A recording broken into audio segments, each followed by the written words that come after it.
Hey, this is Mark A. Altman from Inglourious Treksperts in the 430 movie. And if you're a James Bond fan, you want to pick up my new book, Nobody Does It Better, the complete uncensored oral history of James Bond and Spy Mania. It's a hefty tome, and it's available now wherever you purchase books, audiobooks, and digital. Check it out, and I will renew your license to kill personally. If you're a fan of the 430 movie, you'll love Best Movies Never Made, hosted by myself, Josh Miller. And Steven Scarlatta, where we explore some of the greatest movies never made, like E.T. 2, Johnny Quest, Beetlejuice Goes Hawaiian, and Halloween 3D. New episodes available every other Monday, wherever you listen to podcasts. So you have this rebel over here, and then over here is the rogue. That's right. There's a rebel, host Jason Tobias, and the rogue is Bevan. Or is it the opposite? Is Jason Tobias the rogue, and Bevan is the rebel? Well, that would answer a lot of questions. I don't know. The only way you can find out is to listen to The Rebel and the Rogue, a Star Wars podcast available wherever you listen to podcasts, only on the Electric Surge Network. Hello, I am not Spock, but if I were, I would tell you to listen to the Inglourious Treksperts, in which our Treksperts talk Trek every Saturday, wherever you listen to podcasts. Oh, and live long and whatever. Need to make a call? Look for a police call box. That's where you'll find Two on Who, the new Doctor Who podcast from Electric Surge. Two on Who is available wherever you listen to podcasts. Hey, this is Mark A. Altman of the 430 movie. I'm here with Steve Melching, Darren Docterman, Ashley Miller. You know, and if you want to know what Ashley's pick out of the box is, you owe it to yourself to watch the 430 movie live. You should see the expressions. The live only way to understand the kinds of faces we're making when Ashley does Wednesday is to watch us on Electric Now. It's one thing to hear us, but you can't see the expressions on our face. You can't hear disbelief. Coming soon, our new podcast, Ashley Does Wednesday. Ash Wednesday. Ash Wednesday. Ash Wednesday. Back in the 70s and 80s, before the advent of VHS, chances are if you saw a classic movie, it was on the 430 movie. With their famous theme weeks, it was a chance to see movies you'd never seen before and get reacquainted with some old classics. So now, join us for the 430 movie. Hello, and welcome. What's so funny? I haven't even started the show yet. You know, it's just the way you say hello. It's funny. What is he? Is he a clown to you? Yeah, pretty much. Here to amuse you? Hello. I'm not starting a podcast until you simmer down. I'll turn this podcast We needed right more around. energy. Here's the energy. Energy. Hello. Places. Hello. Smiles, everyone. Smiles. Smiles. Okay, we all ready now? Yes. Can I start? No. Yes. I don't know. Can you? I can. Welcome Getting punchy here. Punchy in the 430 to the movie. 430 movie. Hello. No, not hello. You don't say hello. I haven't acknowledged you yet. Okay. Welcome to the 430 movie. This is Coen Brothers Week. Engage. Oh my God. I got to introduce myself first. Then you get to talk. Hey, this is Mark A. Altman. I'm here with your favorite 430 movie host, Steve Melching. I'm ready for this beer podcast to unfold. The Jesus Rolls, Darren Docterman. Hello. And Ashley Edward Miller. Do not put a clock on my business, Altman. Welcome. In case you hadn't guessed, we're talking about Coen Brothers movies. Yeah. Yeah. Sure. COEN. Let me tell you something. I cannot Joel and Ethan. stand when people write their names wrong. It's not Coen, C-O-H-E-N. It's C-O-E-N. Certainly not C-O-N-E. K-O-N-E is right out. I don't like when people misspell directors' names. Which, of course, I probably will when we put up the episode on Apple Podcasts. Well, isn't there a famous story about the Bill Murray in the Garfield movie? It was written by, Ethan Coen? Oh, right, He thought it was Ethan Coen.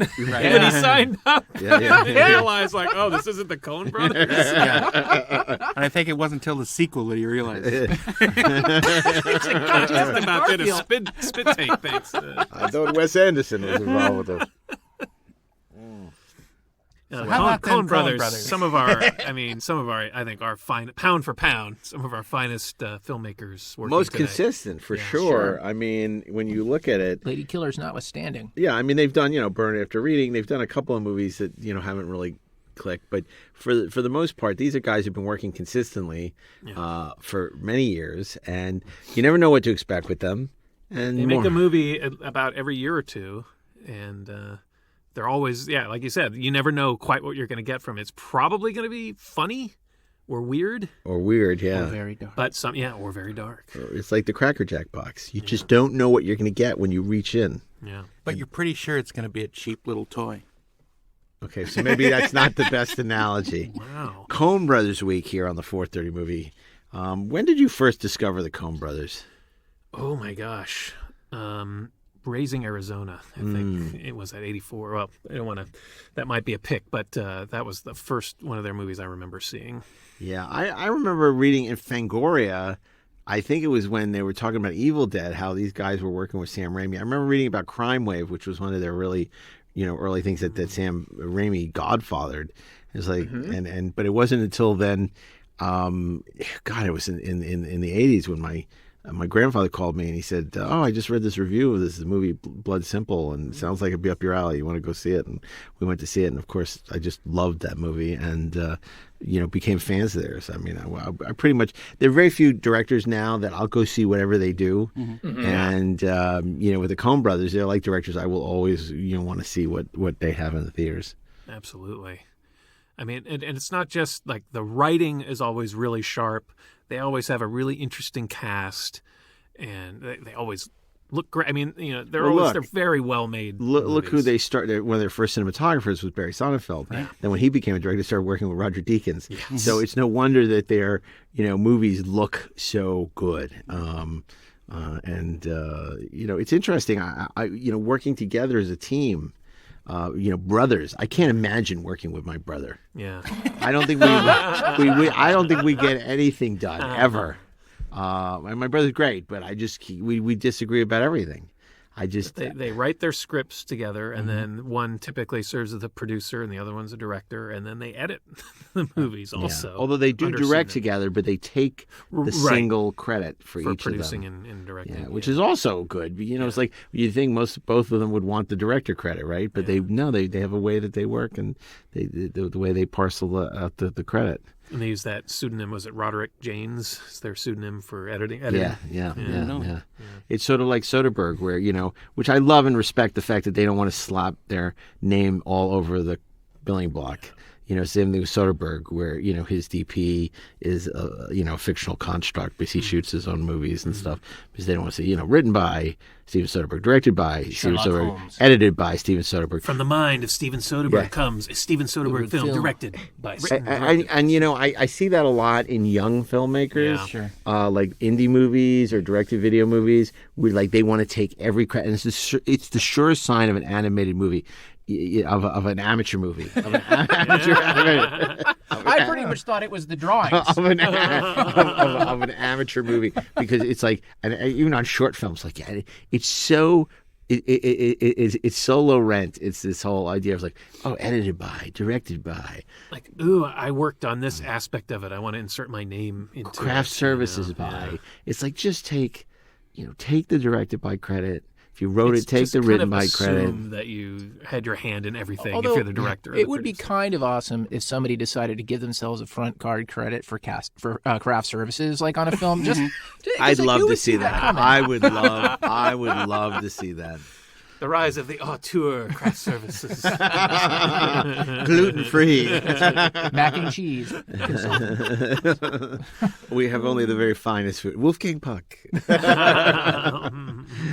Gosh. So we're going to talk about the Coen Brothers this week. And, we haven't done a ton of filmmaker weeks. We've done Hitchcock. We've done Spielberg. Mm-hmm. So this is sort of a rarefied group where we felt they warranted their own week. We have enough of a filmography to really, give us a lot to choose from. Mm-hmm. Right? Yeah. It'll be interesting to see how this one does. I'm curious to see, because, I think that, obviously the amount of downloads varies based on the subjects. So the more commercial stuff, like the sci-fi weeks, tend to do extremely well. The horror weeks did very well. I was very pleasantly surprised that our Hollywood films, but movies films about about Hollywood did very well. Interesting. Guilty Pleasures was a big success for us. It'd be interesting to see how Coen Brothers does, if this is something people are interested in or not. Or is it like they're films that are, An acquired taste. and they have a certain level of success, and occasionally And no one more. pops up. The episode will Yeah. be nominated for several awards. Everybody will claim to have listened to it, but the numbers won't really back that up. Yeah. This This is my favorite podcast. Ultimately, it will become a cult classic. Yeah. That's right. So Nicolas Cage is going to you could demand say you to be in listened the next to it one. when. I always like Coen Brothers Week. And so, Steve, we're going to start with you on Monday, as we always do, for our fantasy theme week devoted to the Coen Brothers. And this could be a movie they wrote. It could be a movie they directed, a movie that they're produced. So, because the Coen Brothers also are do a lot of writing on other movies. They famously, Angelina Jolie had them do Unbroken for her, which was her Right. directorial debut.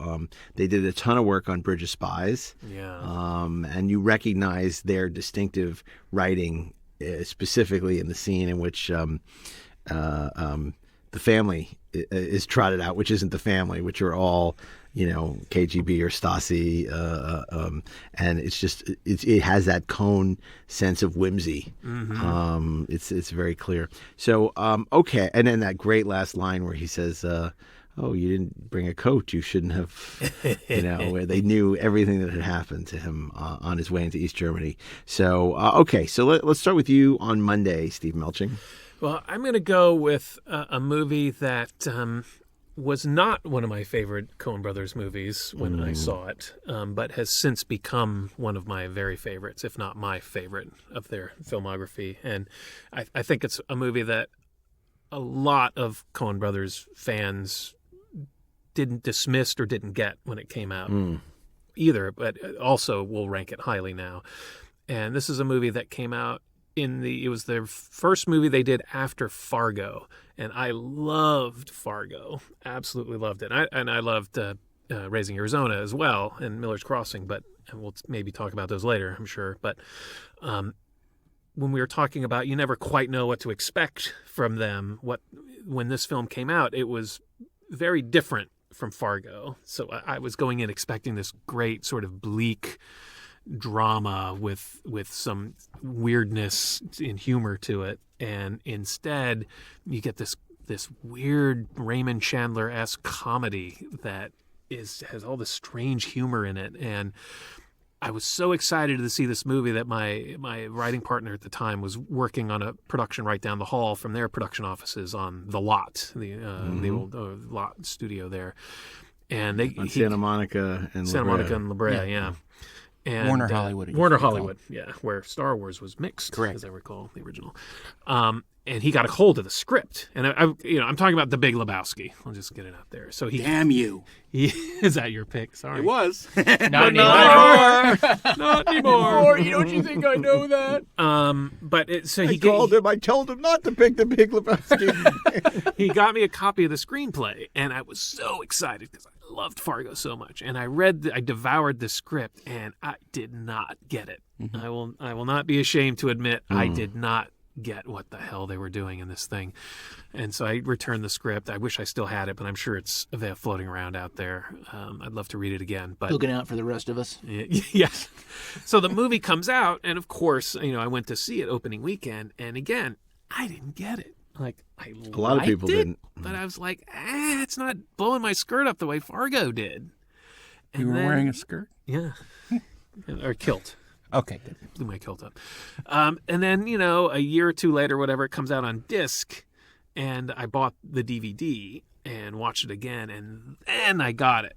And now it's a movie that I revisit at least once a year. I absolutely adore it, and it's certainly developed a very robust following. It's probably their most beloved film, I would say. Well, mainstream. they don't have conventions for any of their for other Fargo movies. or Lebowski Fest happens every year here You in guys LA. gonna go to the Barton Fink convention or? I live the Barton Fink convention. Life is the Barton Fink That much convention. feeling. I used to go bowling in that bowling alley, the Hollywood Star Lanes. That's gone now, sadly, and it was a dump. Let me tell you, even in the wake of Lebowski, a lot of the art direction was still up, but the bowling balls all had big chips in them, and big pieces broken out of them, and it was just kind of a seedy place. But Because you're a nihilist. yeah. He's a nihilist. Nothing to be afraid of. Again, it had this cinematography by the great Roger Deakins. It had Carter Burwell's terrific score. Terrific score. And you have Jeff Bridges, American treasure Jeff Bridges, in one of his most iconic roles as the dude. You've got John Goodman. You got Steve Buscemi, Julianne Moore, John Turturro, Philip Seymour Hoffman. I mean, just this wonderful cast of strange characters going through this Chandler-esque, hopelessly complicated plot that's ultimately completely unimportant. Right. Has anyone seen the Jesus Rolls yet? No, Not yet. yet. I heard Because it's a it just disaster. came out, and it's John Turturro playing the Jesus character from, and the Coen brothers had nothing to do with it, Yeah. basically, other than basically John Turturro came to them with this idea, and they blessed it. They said, go with God. So they bless Jesus. and they blessed Jesus. Jesus, man. And he made the Jesus Rolls, which is that character from Right. But Nobody I haven't fuck with seen you, it. Jesus. Well, you He's in a- the ass, man. He's a I believe, correct me if I'm mistaken, but does this movie have the greatest F word per minute ratio of any movie? Absolutely. Absolutely. Absolutely. It's what happens when you A find stranger in a the stranger in the Alps. Exactly. This is what happens. This is what happens when you find a stranger in the Alps. I mean, this is one of the most. All the Coen brothers movies are quotable. I'm sure we'll get to plenty more of their quotes. They all have terrific lines, and Lebowski has a very high density of quotable, memorable lines. And it was actually written before Fargo. But John Goodman and Jeff Bridges weren't available at that time, so they made Fargo first and then made this movie. And that was nominated for an Oscar. Yeah. Didn't win, but So I've not been to a Lebowski Fest. Have you? I have not. I have not. So you were going to pick it, Darren. Did you want to, please? No. Share you've- your You've thoughts. said enough. Said enough. No, I just love the characters in it. I think John Goodman as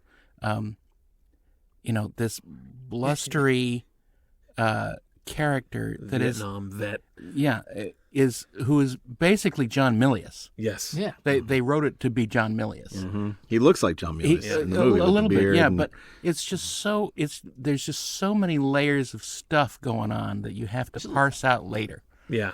That's why it's one of those Very slow complicated. burns. I think most people that I've talked to, it takes more than one viewing to really sort of grok what's it's going worth on noting, in this I mean, thing. it was released, I think, by USA Films back.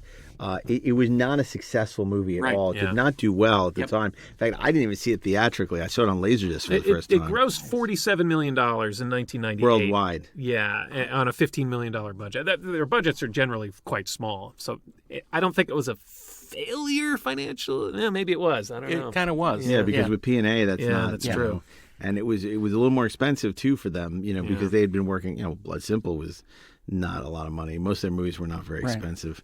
And after Fargo, the expectations were very high because that had been such a huge success for MGM. And Big Lebowski comes out. People didn't know what to make of it. Yeah. But like you, I watched it on, like I said, Laserdisc for the first time, and I just loved it immediately Well, because. you were more of a noir fan. Well, that's the thing, but I don't like stoner comedies. I don't find them funny. I don't find people laughing at themselves funny. So I'm not a big fan of stoner But comedies. the thing is, it's not But really it's a not. stoner. But that's why I love it. It's not. It's super. It's The Big Sleep Yeah. with this. Instead of Philip Marlowe, it's just the dude, and and that's what's so delightful about it. Sometimes there's a guy who's the right guy for his time and place. And then He's a good man and thorough. And thorough. and just the characters. It's like David Huddleston yes. as the other Lebowski, the Big Lebowski. Yeah. He's great, and his most memorable role was as Santa Claus in Santa Claus the movie. Right. And yeah, that's true. And strong men also cry. Strong men. My favorite throwaway line is Jeff Bridges. He says, "I'm just going to go find an ATM." But then you have John Polito in a small role, who's wonderful, so great. who I always have loved. I always loved Polito. Julianne Moore is fantastic. Yep. Yeah, she is. We got a cameo by Amy Mann as one of the nihilists. Yeah, the nihilists. The singer Amy Mann. Yeah. Who gives up her toe for the part of the scheme. Right. I can get you a toe. I can get you a toe, dude. Give me a half hour. I'll bring it. I'll get you a toe right now. When Walter Sobchak starts to interrogate the kid, I mean, it's just so great. That's my favorite line when they go to find and that's a lot of these are based on true stories that the Coen brothers heard from friends and acquaintances from them. So that whole story with the kid, the car getting stolen, and them tracking it through homework really happened. And it became part of this movie. And that line when they walk into the kid's house and it's the writer of Branded who wrote the bulk of the series, and he's in an iron lung. And Walter Sobchak is like, "And a very good evening to you, sir." And the housekeeper's like, he's like, "Oh, is he working on anything now?" "Oh no, he has health problems." I cannot honestly. You don't get it, do you? No, I can't relate to not relating to this movie. This is revelatory to me because I went to see that movie. The trailer just had me in line. I loved it. Dude, I went to see that movie so many times. I think I probably accounted for half of the domestic box office take. I was just completely in love. Now, like Mark, I also love noir. And I've got a fairly weird sense of humor. And I guess I didn't have any expectations going in as to what I thought it should be or would be. Even though I loved Fargo as well, it was just, I'm going to go see this movie. And I loved every frame of it. And I think it is Sam Elliott's second best performance, second only to his performance in Roadhouse. The Dude Abides. Oh, and my God. You have some comfort in that. So much. Yeah. The dude is out there. Yeah. It was talking about Walter Sobchak and John Milius. Sorry, Jeff, but his costume design looked exactly like the way our friend Jeff Goldsmith used to dress at the time. He is Walter Sobchak. With the glasses, the brush cut, the beard, the photographer's vest, totally. the cargo says shorts, the most boots. Inappropriate things at the most inappropriate time. He just looked exactly like our friend Jeff. Sorry, Jeff, but you did kind of look like Walter back in the day. You know what? That was also a movie that rewarded not living in Los Angeles and then moving to Los Angeles because certain things suddenly became funnier, right? Yeah. Like it wasn't until I moved to Los Angeles that I found like a Ralph's card is not a appropriate form of identification, like completely hilarious. And I loved how Los Angeles is kind of a character. Absolutely. It's so baked in. It's such a part of Los Angeles. It's such a part of the movie itself, the experience it's of the movie. character. Yeah. But that is, again, true to classic noir, where L.A. is a character. Right. And that's why this is so focused, as a Chandler-esque mystery, but with this bizarre ensemble of characters. Yeah. Because even when he goes to the porn producer's house, that is such... that feels like a classic noir staple. I mean, you could have found in The Big Sleep, Or Orgasmo. Or Orgasmo. Yes. So, and it's like the noir, you're not only moving through the city, you're moving through the different sort of social layers from the scum of the earth to the wealthy. Right. From the streets to the quarters high, of power. Yeah, exactly. And then just the weird touches, like his landlord who's doing his one-man his dance cycle. It's so weird. Yeah. Wonder if you could give me notes. Yeah, man, I'll be there, man. But it's such a brilliant performance because Jeff Bridges is just so note perfect in that role, and he's completely befuddled by the whole thing, and it's really Tara Reid's best. Well, outside of Josie and the Pussycats. Well, of course, that goes without saying. But it's a great movie, and it's a fun movie, and like a lot of these movies, it got discovered late, but now I think it's so beloved. It's a classic. I can't imagine anyone I saw a 7:30 listening. show on opening night. I didn't discover it late. Yeah. For most people, discovered it late, and it's been released a couple of times now on DVD and Blu-ray and a 4K and all kinds of special editions. It has this real cult following, and it has bowling. So, and a great little interlude with my God, I almost said Kenny Loggins. For the love of God, what's wrong with me? It's just because I'm old. That whole weird fantasy bowling sequence. oh my God! During the Gulf War, with Saddam Hussein, that whole surreal drug Just trip. dropped in to see what condition my condition was Kenny in. Rogers. Kenny Rogers, Kenny thank you. Rogers. Yeah.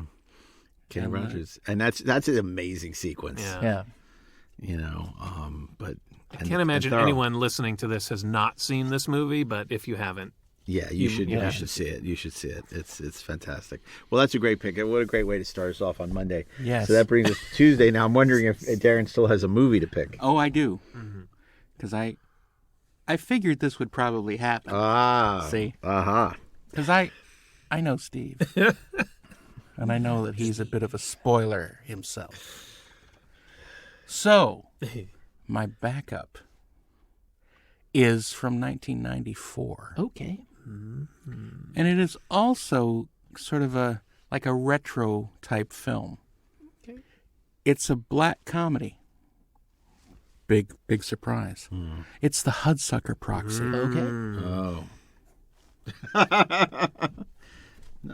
For kids. I really love it. Because it's completely bonkers. And yet it's set in this 1950s sort of era, but that it looks like the 40s. And Tim Robbins, who plays the dolt who is put in charge of this giant company, plays it extremely kind of real, almost. He's a callow sort of innocent who is in the midst of all this sort of shenanigans going on, and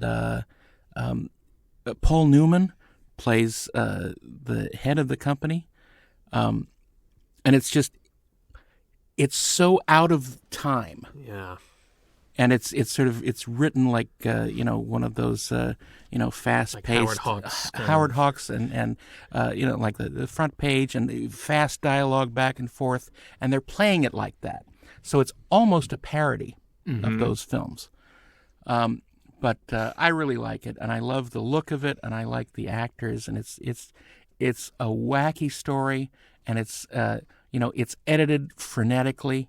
But there are some also lovely sort of slow bits and sort of lyrical parts of the film, which I enjoy. Yeah, I really hate the Hudsucker Proxy. To me, it was kind of their north. Where Rob Reiner had just made string after string after string of like brilliant movies, and then suddenly he does North, and it all fell apart. I kind of, the interesting thing about the Hudsucker Proxy is they had done movies for a price for a while. There was a threshold for how much they could earn out, and they hadn't spent a lot of money on a lot of their movies, some more than others. And they could not. This was a big movie because it was period, so they couldn't find the money. Finally, Joel Silver, at the height of his silverness, was able to get Warner Brothers to fund Hudsucker Proxy. So it was their most expensive movie by far at the time, and it came out and it did no business, which doesn't make it bad. I just found it stiff, and I didn't like it. It didn't connect for me at all. Admittedly, I have not watched it in many years. I think I've only seen it once. So maybe if I went back and watched it now, I might like it more. But I was just not a fan. You of just don't Hudsucker. like Jennifer Jason Leigh. No, I do. I love Jennifer Jason. I think Jennifer Jason Leigh is great. I think she's great. I like Tim Robbins. Every aspect of the movie, and which is not to say it's not without its merits. I mean, we still quote the line, for kids. Yeah. I mean, so I'm just not a fan of it. I just figure it was big and overbaked, and sometimes It is. and sometimes these Jeff Bridges and the Big the Lebowski. Just dream. baked. These dream projects, these filmmakers have these big dream projects, and they finally get them made. It's like, oh, we understand why you had such a hard time getting it made. Netflix would have made this today, but anyway, I think you should take another look at it. I will. Yeah, I will. That's one that I want to revisit too. There's another one of their films that we may discuss later that I revisited recently, and I feel like I got a little more out of it for the first time in years. But the thing that really sticks with me about Hudsucker was the production design. It was such a beautifully designed movie. Those sets were. Yeah. I mean, do you know who did it? I mean, it's like it wasn't Bo No, Welch. I think it was Dennis Gassner. I think. Huge, beautiful sets, like you said, that these sort of timeless 40s-ish, 30s Art Deco kind of sets. And it was released by Warner Archive on Blu-ray, Yeah. which is interesting because Warner Archives is their manufactured on demand arm for sort of their sort of smaller niche titles, and it's kind of surprising that Hudsucker Proxy didn't get a real Blu-ray release, Because to be fair, I'm a sucker for these You're a Hudsucker. these big business movies, Right. I love The Apartment. I love How to Succeed in Business Without Really Trying. So Rock this Hunter. kind of will success spoil Rock Hunter, and this fits in that oeuvre to me, and I think that's another reason. That's that I like it. interesting. I can see that. As always, I love like the sort of the rhythm of the dialogue, especially as you were describing, and I love the look of it. I wouldn't say that it's my favorite, but because this show is all about the love, I love that you love it, Darren. Thanks. So there you go. I would have picked Big Lebowski. Yeah, but I think the truth is, if you told everyone here, if we got to be Monday, come on. Yeah. Except for maybe you might pick something different on Monday. That's an I interesting got thing. like 3 other movies I could have. Yeah, but you did pick Lebowski. But you did. I did. And it's interesting. You picked Lebowski. You picked I might have picked Lebowski if I was first. It's Lebowski week on the 4:30 movie. Monday, the Big Lebowski. Tuesday, the Big Lebowski. Wednesday. It feels like one that's like right down the middle now, 22 years later. But back in the day, It's funny though because he jokes. He said every day, Monday Big Lebowski, Tuesday Big Lebowski. When I first saw Big Lebowski, and like I said, I think it was on Laserdisc, I must have watched it 5 times in the next month. Yeah. I was watching it constantly over and over again because I loved the movie so much. I couldn't get enough of Big Lebowski. And I think that's why Maybe it was once it was DVD. available on disc, I think I did the same thing. I probably watched it 2 or 3 times in a week because every time you watch it, I'm still discovering little things. Yeah, and all these yeah. years later, It's very watching dense. on a Blu-ray, it's so dense. There's some little turn of phrase or some visual or something. Yeah. Great movie. Okay. And Hudsucker Proxy. So Ash Wednesday. Ash Wednesday. We come to Ash Wednesday. The Big Lebowski is my favorite. No, it's not. It's my second favorite. I already picked my favorite Coen Brothers movie last season, and since I picked it, I'm not going to pick it What was again. that? It was No Country for Country. Old Men. Oh, yeah. I so just good. love up one side and down the other. It could have been a great pick For Oscar Books week, right? Yeah, exactly. Yeah, great movie. It's truly No Men terrific. for Old Country. No Men And for Old that's Country. one, like, for these guys that are so best known for these black comedies or these weird movies, No Country for Old Men was such an amazing thriller. And It so was- unexpected. Yeah. Absolutely. And I love it. That's one of my top 3 of their movies. It was a perfect marriage between them and Cormac McCarthy. Just something that just that alchemy was amazing, and it's a fairly it's a fairly faithful adaptation. We should consider it for Friday, Sure. because I know you don't want to pick it because you picked it before, but it's definitely, if we're going to do a complete Coen Brothers week, it might be something to revisit. Sure. Yeah, I felt the need that I should just sort of bow in its general direction out of respect for my affection for it. Sure. But I am going to pick their 2010 follow-up because I love Westerns and I have great affection for this movie. I have great affection for Jeff Bridges in this movie. It's the movie that was kind of the debut for Haley Steinfeld, who I thought was quite a terrific young actress in that movie. True Grit, a remake of the John Wayne film from 1969. Which was based on a 1968 novel. And the premise is very simple. Young girl's father is murdered. She goes and she hires a lawman who's a lot of an alcoholic to hunt down the man who killed her father and basically kill him, right? It's a revenge movie, sort of the revenge by proxy movie. And the relationship between Haley Steinfeld and Jeff Bridges as Rooster Cogburn. It's the gunslinger proxy. The gunslinger proxy. Yeah, it's they have such a great relationship. He is so awesome. My only quibble with his performance is that he kept doing it in other movies. Right. Right. He just sort of like, is it Rooster Cogburn in this film or is it Jeff Bridges now? But look, Jeff Bridges, hallowed be thy name. No, I love this film. I love the action in it. I love the dialogue. I love, all the characters' interactions, and it's beautifully made. It's like it has such scope. You feel like you're watching like a John Ford Western. And it has the courage to really embrace something just deeply emotional in its conclusion, where the stakes really do become life or death, and it is really about what the title implies, everybody in the movie finding their true grit. And it moves me even just to think about it, just to talk about it. I think it was nominated for something ridiculous like 10 Academy Awards, which it won none of, but that's okay. I mean, when you get nominated for 10, you're clearly doing something right. You're Gandhi. Or you're Gandhi, right? But no, it's truly great. It's interesting because the Coens do some really, like, they made an interesting choice, for example, with Haley Steinfeld, where the accent that she brings to it, right? This is where it gets weird, right? Because she's playing the Kim Darby role, right? But she's kind of doing a young Katharine Hepburn imitation, right? Yes, right. And what's really weird about that? These are the things one learns when it's the mid-Atlantic. Yeah, it's the mid-Atlantic thing, which weirdly enough would not have existed at the time, right? Isn't that strange? Right? It's a lot of fry. It's a lot of hitting the T's like they stole something.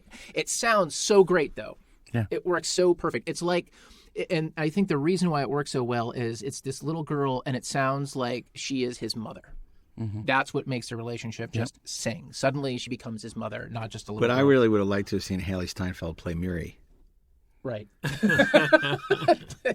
Well, she still can. She still can. That's the beauty. Quentin Tarantino's Miri. You know what? He did say, I think there are a lot of episodes that would make great movies, so that's not one of them, though. No, it's really not. Yeah, that's a great pick. It's funny. I wasn't really on my radar for this week, and I forgot how much I like that movie, how good that movie is. It's again, for a movie that got 10 Academy Award nominations, that is polished and is good. It's not a movie people talk about. I know. I was just going to say, it's one that's kind of faded from the consciousness, but it's really good. And I remember, really loving it when I saw it. I had not seen the John Wayne version, and then later I did watch the John Wayne version, and I think their version is much richer and more interesting than the John Wayne version. For sure. The John Wayne version is kind of TV movie-ish. Yeah. That's how it is. Well, he wasn't playing a role. He was playing an icon. Yeah. The location photography in True Grit is fantastic. It's so gorgeous. I miss Westerns. God, me too. I really do. Me, Thursday. Wow, Thursday's tough for me because the movie that I really want to pick, I'm same dilemma as you. I picked on Gangster Week. My favorite Coen Brothers movie is Miller's Crossing. I love Miller's Crossing. I don't think I'm going to pick it only because I picked it already for Gangster Week, and it was first season, so technically I could pick it again. I almost feel like I should because it's another movie that I don't think gets its due. It's brilliant. It's a brilliant gangster noir film with just an incredible cast. and twists and turns, and beautifully shot by Barry Sonnenfeld. But again, if you haven't seen it, I would strongly recommend you see Miller's Crossing. It's truly, there are a couple of movies that just obsessed me, where I would just watch them over and over again. And I saw Miller's Crossing in a theater in New York, and I just fell in love. And then when it came out on home video, I don't know how many times I've watched that movie. I don't even know what it is I love about that movie so much. I just love that movie. But so I'm going to pick instead a movie I don't love as much, but I think is just as representative of the oeuvre of the Coen brothers, which I think has particular resonance for all of us who work in Hollywood, which is, of course, Barton Fink. Despite the fact that many people have compared me to John Turturro in Barton Fink, I'm still going to pick it, and because I've got that Barton Fink feeling. And, I don't, there are things about the movie I don't love, but what I do love is Michael Lerner in that movie as the studio exec, and it so captures the experience. You're riding high. It's a New York playwright who's brought out to Hollywood to write movies, and at first he's welcomed with open arms and treated like gold, and by the end, it's like he's a screenwriter. Yeah, he's a screenwriter, and it's on to the next. He's like Clifford Odets or something, and it's totally co-opted by Hollywood. And this guy who has this New York attitude, he's never going to go Hollywood. He completely goes Hollywood, and that's what Hollywood sort of has. No longer has any use for him, and then he slowly goes crazy, and then it gets really weird. Not a perfect movie. So he's rewriting a wrestling picture? For Wallace Beery. Yeah. And, but it's, again, a beautifully shot. There's a kid. John Goodman, fantastic again. So much about the movie that I love. And whatever its failings, and it really does capture that Hollywood era where playwrights were all coming out here for the easy money. Saying, hey, any dope can write movies. I'm living proof.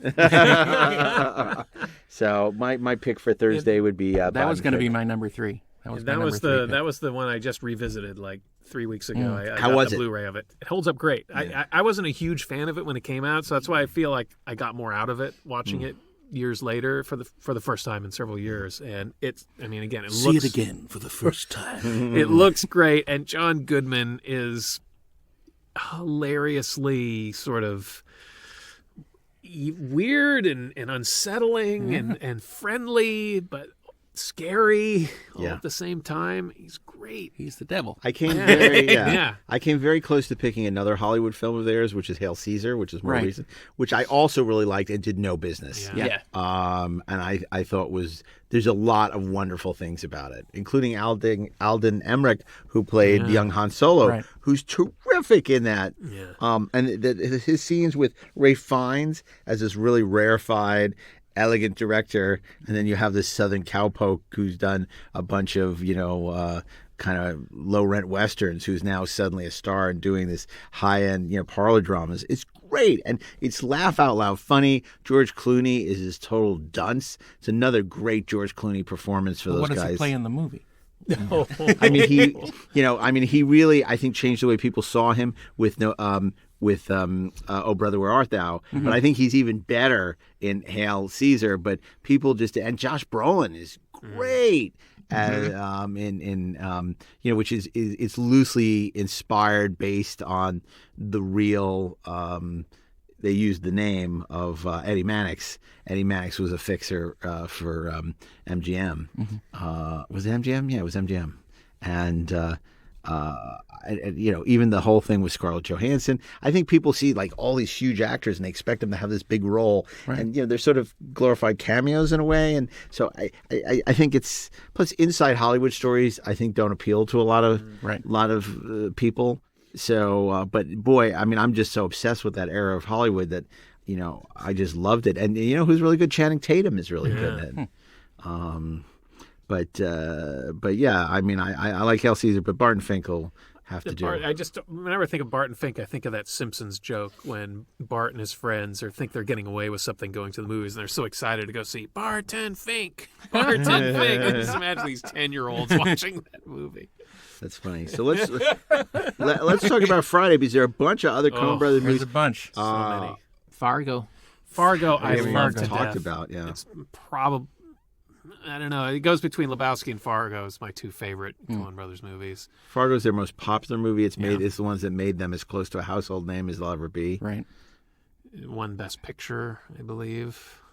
Roger Deakins, the cinematography is luminous, glorious, amazing. Those bleak snowscapes are just fabulous, where like the snow just melts into that white, blown out sky. There's no horizon. It's amazing. It's one of the best looking movies of the 90s, easily. And what a cast, you know. Desperate Macy. Yeah, William H. Macy. Oh, my God. Oh, he's so... he's Something such about just like that when he's finally sort of hauled away at the end, that it's just like it's What? almost disturbing, you know. Well, you got to get that true coat. Yeah. And then, you know... And it's so loving, even as it's yeah. parodying sort of the Midwest. It's also a very loving. well, Margie and her... God, what's the actress's name? I'm totally blanking. Frances McDormand. Frances McDormand. Right. And what's his name? Who is in Zodiac? That plays her husband, the painter of the Right. stamps. It's such a great relationship, that husband and wife relationship. It's so sweet. That scene where she meets her friend from school, that's just so like awkward and just she's so. Oh, great in you're such a super lady, Margie. that. Yeah, So it's difficult to watch, and at the same time, it's awesome. yeah, It's a hard movie to beat for Friday. Stan Buscemi. I'll try. Certainly their first movie is so significant. Blood Simple. It's straight up neo-noir. It's brilliantly shot. Great performances by Dan Hedaya and M. Emmett Walsh, who is incredible in the movie. It has that tour de force ending, the same ending as Near Dark, where the gunshots and the streams of light pouring into the gunshots. And it's a really terrific film. Criterion recently did a beautiful Criterion edition of the movie. It's good that they did the Criterion edition. Yeah. Okay. Do they ever do commentary tracks? They do not. Yeah, I didn't think they so. are a part of the Spielberg school. Yeah. Don't talk about your work. Let the work speak for itself. Which, as much as we all love commentary tracks, there's something to be said for that argument, right? But they do sit down for promotional interviews and featurettes. They are in featurettes on this.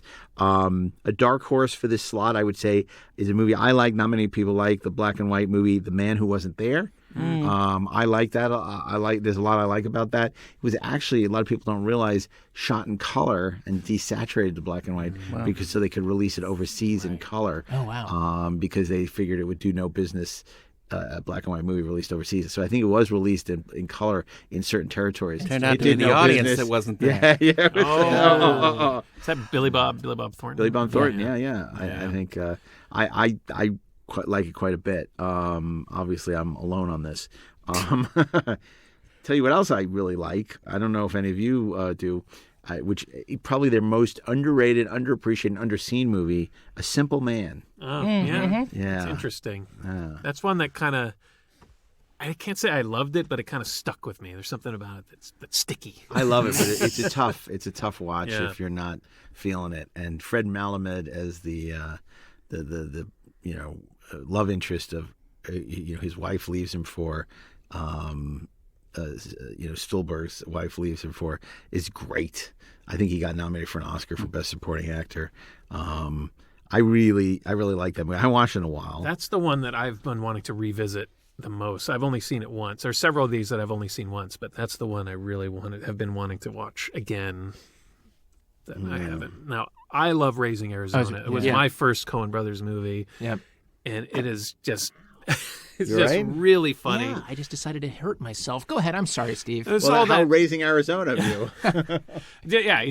just the absurdity of the plot and the characters, and just again a great cast led by Holly Hunter, who is just great in everything, and Nicolas Cage and John Goodman. Who's not again. great in everything. No, But but he's great in in this. Arizona. He's definitely Nick Cage in everything. Yeah. That is true. That much is true. And it's just got that absurd humor running throughout Yeah. it that I just love. Yeah. I love And it's so smart, so smartly put together, constructed. Turn to the right. Terrific. Well, Very look, quotable. Son, you got a panty on your head. we should probably pick a film for. Well, there's a couple more to consider. okay. Inside Llewyn Davis. Oh, yeah, I always enjoyed that absolutely. with Oscar Isaac. I saw that at Telluride, actually. Great And, performance by a cat. yeah. Not Yes. since Breakfast at Tiffany's has there been a cat as lovable as Desmond Llewellyn's cat. And I gotta say, I think you kind of touched on it briefly. I really like Burn After Reading. There was something about the humor in that just really tickled me. It's so, I don't know. I enjoyed that one a lot. Good cast. Yeah. I don't know if I'd pick it for Friday, but I really liked Right. it. Yeah. Intolerable Cruelty has its moments. But not enough of them. I've never seen that. And, Really? And the Lady Killers, of course. Lady Killers. Lady Killers. Oh, Brother, Where Art Thou? We mentioned briefly. Right. The Soggy did. Bottom Boys. I enjoyed that. It's And fun. then the Ballad of Buster Scruggs, Which I haven't seen. which On definitely Netflix. worth They seeing. made Okay. for Netflix. Yeah. Yeah, kind of an anthology, Right. and maybe a couple segments stronger than others, but overall, I think very entertaining. They made with Tim Nelson. Tim Nelson, who had been in, worked with them for the first time on Oh Brother, Where Art Thou, who's the third Right. member of that chain gang. Right. Tough choices for Friday. I mean, I think we probably should go with Fargo. I kind of feel that way too. Yeah. You know, the only other argument I would make is Blood Simple because that's where they got their start. But I think it got to be Fargo, and we've already done No Country for Old Men. Right. So I kind of feel like Fargo would Yeah. be the way to go with the Friday. Yep. What do you think, Steve? I mean, I can't argue with that. I absolutely love Fargo, and it's got another great Carter Burwell score. Yes. And it spawned a television series that is not. It's kind of an oblique tie-in to the movie. Have you guys seen any of the I watched TV the series? first season. I like quite a bit. The second Second- season less so, and I have not seen the third season. Oh, Fargo. So It's good. I actually love the first season. This second season to me was just revelatory. But third season was you don't have to watch it. That's what I've heard. Yeah. It's fine. Yeah. I but like it just it Oh, the doesn't second have season actually. Now I'm thinking about it because that's the one that had we gotta Bokeem go. Woodbine and everything. Just a UFO, Ed. We gotta go. Oh yeah. Your second season is pretty awesome. Yeah. Okay. Yeah. Okay. You're right. And I guess the fourth season is coming pretty soon Yeah. with Chris Rock. I think deals with the Kansas City mob and all Okay. that, and looks interesting. Cool. But yeah, the first season I loved with Billy Bob, and it's terrific. But the movie stands alone, I think, It is does. one of their best, for sure. Yeah, but it's an impressive feat that Noah Hawley was able to take the Coen Brothers sensibility and make a TV series that fits comfortably within that world. It's not an easy task. And he made it look really effortless. So, That's one of those when you think like they're making a series out of Fargo? Fargo. Yeah. What the How do you hell is do that that? going to be? it's amazing that the Coen Brothers allowed it, but they Yeah. obviously really trusted him based on what he pitched them. And, And the way the seasons connect together, they take place in different decades, in different geographical locations, but there's always these subtle connections between them that are really. Oh yeah, just but what's his name? Donovan from Burn Notice was so great in that too. Yeah. Second season was good. Yeah. I don't know what I'm talking about. Don't listen It's to me. okay. Yeah. So are we decided Yeah. for Friday? I think so. Fargo. I think we are decided. So Monday, Monday is the Big Lebowski. Tuesday, The Hudsucker Proxy. Wednesday, True Grit. and Thursday. I wanted to say Miller's Crossing. I didn't say Miller's Crossing. I'd say don't watch Hudsucker, watch Miller's Crossing. But no, You have that Barton Fink feeling. I got that, but I got that Barton Fink feeling. I would say watch Barton Fink Thursday. I don't disparage anyone else's choices. I'm not That's right. disparaging it. I'm just saying. You kind of are. I'm saying. You know what? I got to watch it again. You know what? I'm going to watch it on Tuesday. Why don't you watch it again? I'm going to give it another Watch it on chance. Tuesday. Except on on Tuesday. Tuesdays. Well, then I'm going to give it another chance because you know what? If you liked it, then maybe it's good. Maybe I'm wrong about it. Thanks. So I'm going to check it out on Tuesday on the 4:30 movie. And Friday, Fargo. And Friday, Fargo. So that's a hell of a week. It is. It's a great week. And of course, so many movies that these guys have worked on as writers and, PAs on Evil Dead, right? Yes. So I love watching their career trajectory because, they started making low budget, 60 million. Crime Wave didn't even get released by New Line, I think, or barely got a token release, doing sort of, and then they end up doing something, and that wouldn't happen today. Like Blood Simple, it just came out in the theaters from a company called Circle Releasing, and it just, the film critics made that. It was people like Vincent Canby who made that movie, and then it became this sensation. And then that led to Miller's Crossing, and it led to, all these movies, and Barton Fink, and it's extraordinary, and that kind of stuff doesn't happen anymore, or it's not going to happen in this new world we live in, which goes back to what we were talking about earlier about the theatrical experience versus the at-home experience. Something like Blood Simple would, if it got made, would just maybe play the festival circuit and then show up on a streaming service. Yeah, and maybe you'd see it, maybe not. Absolutely, but it wouldn't make a directorial career. Yeah. Right. And it wouldn't get slowly discovered because it was also a platform release. And given the subject matter too, that's not the kind of thing that gets those indie releases anymore. Sort of a smart neo-noir, because that was the era of like One False Move, which you've talked about before, and After Dark, My Sweet, and a lot of these smaller noir films that came out and got a lot of attention, and that would never happen now. It's a different world. So watch all these films. All of them. Will you? Nah. Do it. Anyway, this is great. We got to talk about the Coen Brothers, COEN, and Joel and Ethan Coen, and be interested to see what they do in the future. These are two active filmmakers who still have quite a career ahead of them. So, I think in 10 years when we come back and look at the next decade of Coen Brothers movies, there should be some really interesting things. I think it'll say a lot about how the industry is. Yeah, it will. Yeah.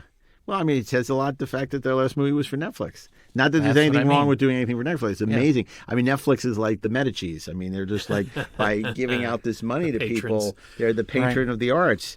But, I love Netflix. I love everything about them. Yes. I believe they are great patrons. Thank you. And thank you for joining us for the 4:30 movie. If you're a fan of this podcast, you may want to check out Electric Surge's other podcasts, like Inglorious Trexperts, the only podcast for Star Trek fans with life, every Saturday. Best Movies Never Made, every other Monday. The Rebel and the Rogue, a Star Wars podcast, every Tuesday. And on Thursday, Two on Who, a Doctor Who podcast. If you enjoyed our podcast, the 4:30 movie, please rate us 5 stars here on Apple Podcasts or wherever you listen to podcasts. And, of course, you can watch us on the Electric Now channel, available on the Xumo, Distro, and Stirr TV apps, or on the Electric Now app, where you'll be able to watch episodes of 4:30 movie on demand. If it's not available in your local app store yet, it will be out soon. And also a very special thanks to Bill Ritter. Bill Ritter, what's your Coen Brothers pick? I think you talked about all of them. I'd say Ballad of Buster Scruggs. Nice. All right. Nice. Did you work on that one? No, it's too recent for me. I've been doing too many podcasts. Fantastic. And John, what about you, John? Inside Llewyn Davis. Yeah, because we saw the big excitement on you when we mentioned Inside Llewyn. It was really great. And another great Criterion edition by Criterion. Right. Yeah. Criterion. And even though you called him Desmond Llewellyn. Yeah. Who is Q.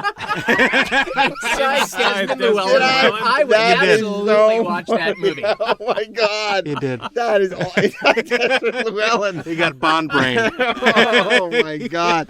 Oh, I'd like to see the Coen Brothers make a Desmond Llewellyn movie. And if you want to find out more about Desmond Llewellyn, check out Mark's new book, Nobody Does It Better, available.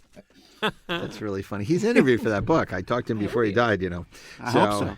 Yeah, I had a Ouija board.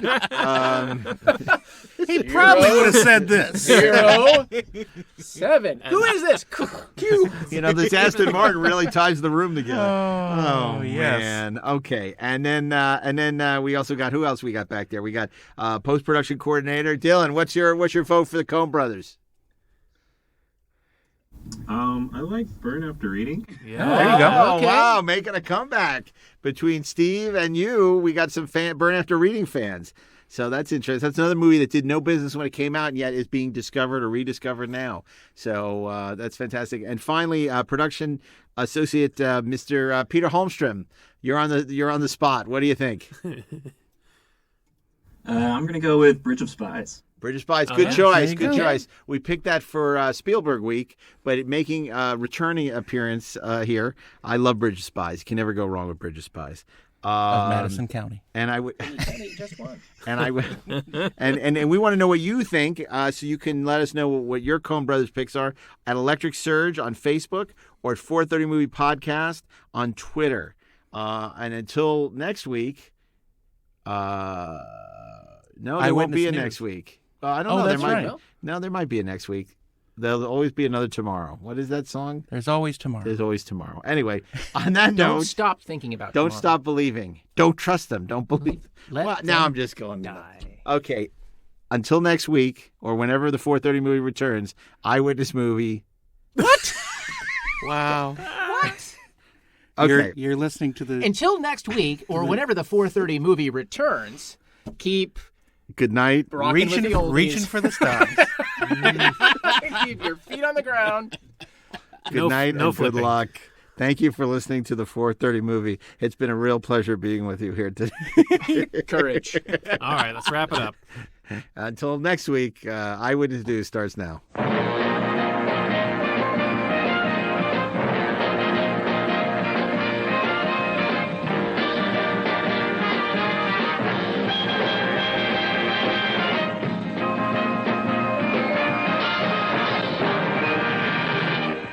This episode is brought to you by the Soylent Corporation. Your taste buds will riot over the great tastes of Soylent Green, the only Soylent made by people, for people, of people. This show was produced by Dean Devlin and Mark A. Altman and is an Electric Surge Network production.